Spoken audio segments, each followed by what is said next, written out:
We're here with Heath Hillhouse, Dr. Frank-N-Furter of the Rocky Horror Show at Vandivort Center Theatre.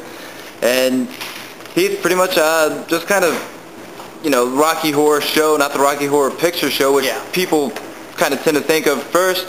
Explain some of the differences and... Well, I mean, the stage show, the Rocky Horror Show, that's what came first. It was, and it created the sort of cult phenomenon that the movie then embraced, and having it in a like a mass form that everyone could get a hold of, it really took off with that whole cult iconic status. As far as the differences between the two, there are. I mean, there are going to be differences between something that's filmed and something that takes place on stage every night. Sure. There's different things you can do on stage and different things you can do with film. And the main thing is that, all the music is the same, for the most part, and there's actually even a couple of songs that weren't in the movie that are in the stage play. But overall, it's, the same story, the same characters that you love. But the main difference is with the stage version like this, with the film, every time you watch it, it's the same. It's going to be the same. But with the stage versions, we get the opportunity to kind of play with the characters and play with the setting and play with just play with a lot of things in the show. Sure. So there are differences. We've had a lot of people calling saying, "Oh, so is it a shadow cast or is it?" No, it's the live show, and people are more than welcome to do callbacks and whatnot. But they do say, some of them won't work because it's not exactly what happens in the film. Sure. Of course, directed by Nathan Shelton, who's hard at work. Hard at work. Down to the last minute, as always. always has some tricks up his sleeve. Yes. Talk a little bit about that and working with him. I've known Nathan Shelton since I started at MSU 10 years ago. Is when I first got to Springfield, and he and I were in the same Acting 1 class, and since then we've just sort of been buddies and known each other and worked together. And I think the first time we worked together on stage was Little Shop of Horrors in 10th Theatre. Okay. And he was the operator for the plant, Audrey 2, and I was the voice backstage. And something about that. We clicked, and we've always been good friends and always worked so well together. He directed me. I was in a show called Bug that we did here at the Vandivort several months spring, ago. Yeah, half a year ago, something like that. Sure. And then we were both in Reefer Madness just recently too. But I love Nathan as director. It's something about having someone who knows acting just as well as he knows what he wants on stage and direction, and giving the actors not only freedom to explore and find the character, but encouraging that. I mean, like pushing us to say, what are you doing here? It's not just performance. Even in something like Rocky Horror, which, people very tongue-in-cheek say, when they say, the plot of Rocky Horror, what is it? You say, what plot? It's just, it's fun and it's a good time, but at the same time, we've really tried to bring substance to this, and that's really what Nathan does as a director. He pushes not only the actors, but the technical aspects and just the brilliance of the ideas that he has and brings to the stage. It's still just astonishing to me to this day. You talked a little bit about the characters. Talk a little bit about your character. A little different lifestyle. Yeah. Just talk about getting prepared for that role and the role in general. Just a lot of walking around in heels. It's a lot of. How is that? Is that comfortable? Man, is it as bad as they say it is? It's it's not. I was about to say it's not that bad, but I would be a complete liar. It is horrible, but it's just something you get used to. It's something as an actor. I know for myself, it seems like when I go into performing something or doing a role, there are things you have to take into account. Like when we did Bug just recently, I was stabbed horribly to death, so I do the scene with all these blood packets underneath my shirt and take that into account and make sure I don't brush against this or do that. And it's little things like that that sometimes you don't think about when you're playing something, just a normal character or a guy who's just like you. Doing something like this, there's so many layers and elements to it. We're on our final dress tonight. We open tomorrow, and there's still probably one or two little things that I'm going to have to say, oh, I've got to do that. And I'm thinking to myself now, I've got to go paint my nails, and I've got to go, get my makeup on, and I've got to go do this. It's strange, but it's wonderful, and every layer that's been added onto it has just made me feel closer and closer to the character. And my wife jokingly says, you're getting a taste of what it is to be a woman.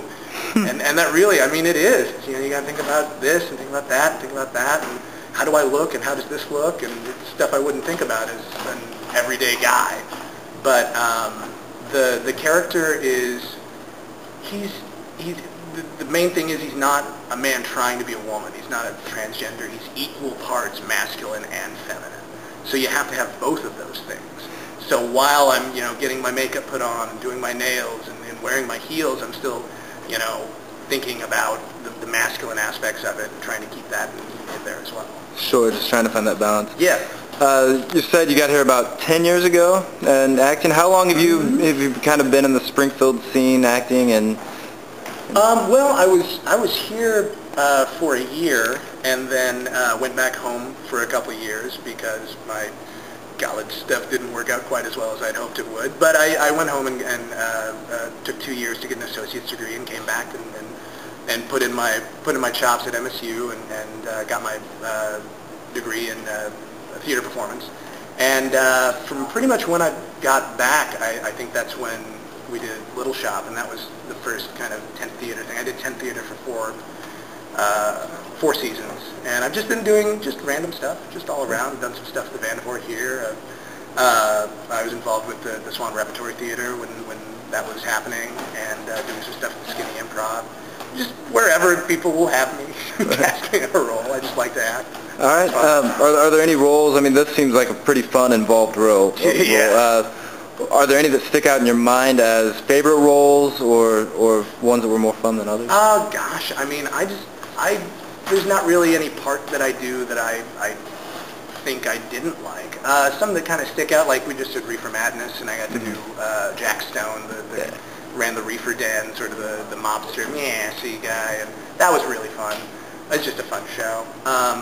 I got to, also at the Vandivort here when we did Sweeney Todd, I got to play the Beetle, and that was a really fun role too. And in tent theater, like I mentioned, doing the voice of Audrey too, that was amazing. And having Nathan as the puppeteer is equally amazing. And then I think a year after that, I got to play in a show called Rumors, a character called Lenny Gans, and there's this really great monologue at the end of it that really seemed to pay off every night, and that was something that was really like rewarding and fun to do. Is this something that you always knew all along that you'd be interested in doing and pursuing a career? Like the show or the part? Just acting. Just acting? Personally for you. Yeah. Oh gosh, yeah. No, I mean, since I was in elementary school, I did some, what was it called? It was Wackadoo Zoo. I was in like 5th grade, 4th grade, something like that. And it was just our choir, like all as animals, and I got to be the zookeeper who came forward. And from that point, it was like, yeah. It wasn't even so much that I like doing this. It was like, oh, I can do this. And I feel like if there's something that you seem proficient at, it's important to follow that. And I do love it though. So like, I guess from an early age, I just always loved to perform. Like I wouldn't even say acting, just performing. Sure. You know, music or movement or acting or whatever. I love to write too, but I mean, acting is just, there's some kind of thrill about being on stage, especially like on live theater. Mm-hmm. Like I haven't done as much film, and that's interesting, and I'm really interested in doing more, and voice acting too, but just being on stage and having that connection with the audience right there, it's so awesome. It's just, it's a high I cannot compare to anything else. It's fantastic. Sure. I wouldn't give it up for anybody. Great. Well, all right, give us the quick pitch on why people should come to the Vandivort this month. To come see the Rocky Horror Show, the most rockinest Rocktober show that could possibly be. It's October 8th through Halloween. Halloween's our last show. So starting tomorrow on the 8th, every weekend, it is amazing. The sets are amazing. The entire cast is fantastic. They're all just knocking it out of the park. We got the band in 2 nights ago and they're rocking our faces off. There's literally no element of the show that I am not excited about. And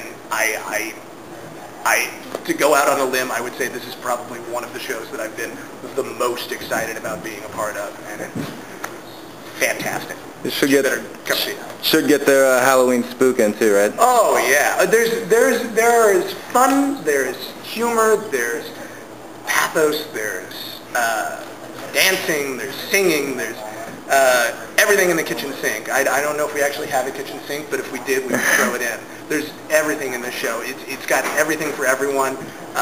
It's a fantastic, fun show, and we can't wait to see the crowds that come out. All right. Well, thank you so much, Heath. Appreciate the time. Thank you.